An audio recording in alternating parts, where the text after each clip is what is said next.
Welcome to the Does This Happen to You podcast, where we explore the funny side of truth is stranger than fiction stories.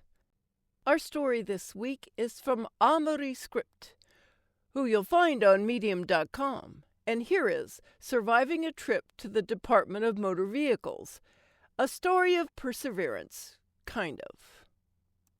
As misfortune would have it, I moved states and can't renew my license online, so I have to brave the DMV.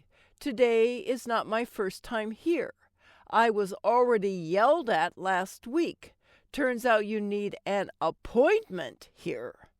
This time I'm feeling more prepared, almost vengeful. I will walk out licensed, whatever it takes, but I still have knots in my stomach because I hate being yelled at.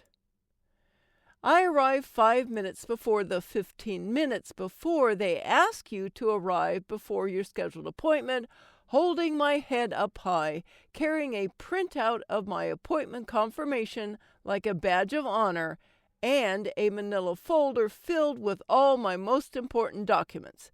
Yes, the ones they say you should always keep separated in case you get robbed. There's still a line out the door. I pass the first checkpoint. A man confirms my name on the list of appointments, hands me a number, G1149, and points me toward the next line, a long, snaking queue labeled ID check.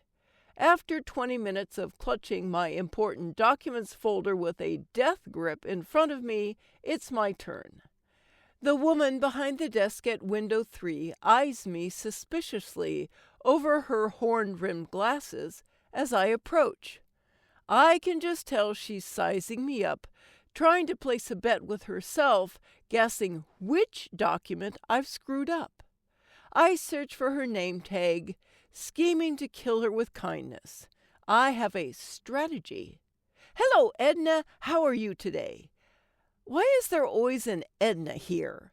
Does the DMV seek out Ednas, or do Ednas seek out the DMV? She sneers. Documents. Not even a please. Edna's on a power trip, but can you blame her? She's the great checker of documents, the ultimate gatekeeper of identification. She exists just to tell people why they have to go home without a license today. I hand her a stack with a smile, and she licks her finger and thumbs through them. No, this is no. She shakes her head so aggressively that her beaded eyeglasses chain jingles. She slides my 2 proof of address documents back towards me and taps at the page. Look here, apartment 2, and here, no apartment number. Which address do you live at? No real ID for you. I furrow my brow, scrutinize the pages, and peer into my manila envelope. I try to hold in my aha as I locate an electric bill with an apartment 2 on the address line. I slide it towards her with a grin. She looks taken aback by my preparedness.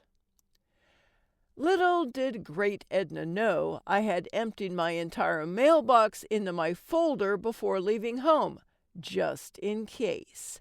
She grunts and shuffles documents aimlessly for a few minutes before acknowledging my victory with an, "Okay then."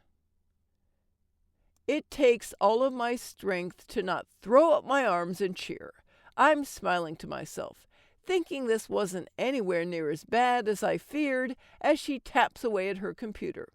"You're all set. Just sign here. Then take your number and go sit over in those hard plastic chairs over there until they call your number to the next window."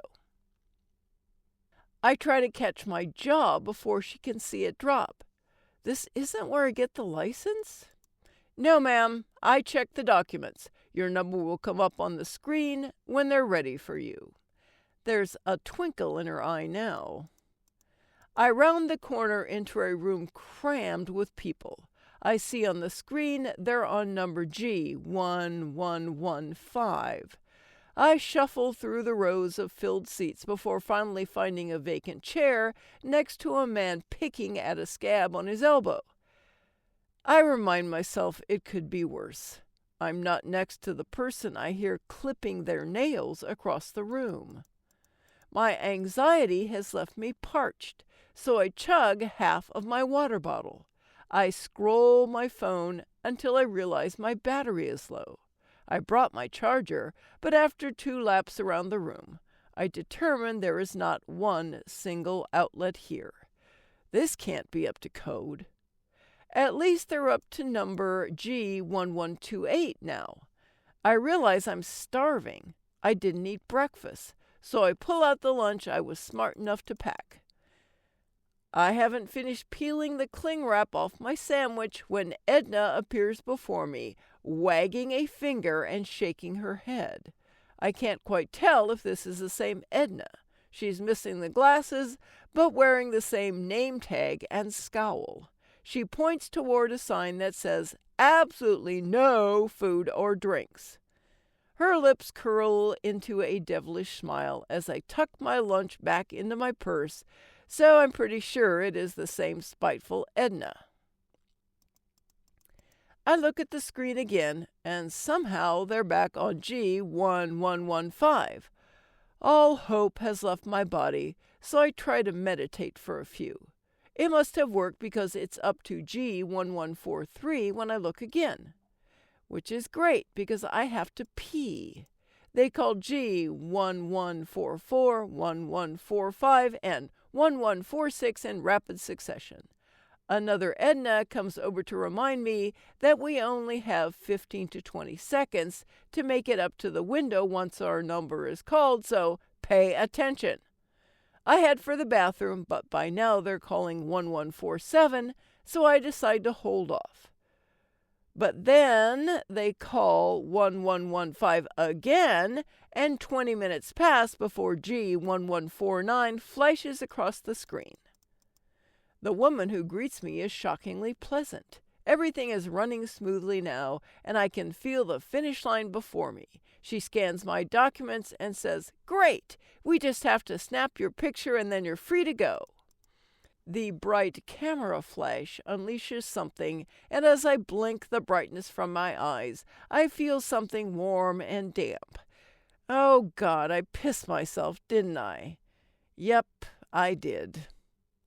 Edna notices me shuffling toward the exit and shakes her head at me, disgusted, but I still manage to force a triumphant smile. I may have lost my pride, but at least I'm walking out of here with a license. Thanks for listening. I'm Chris Kepler, and I hope you enjoyed listening to these stories as much as I enjoyed narrating them. I'd love for more people to hear these wonderful stories, so please share and tell your friends.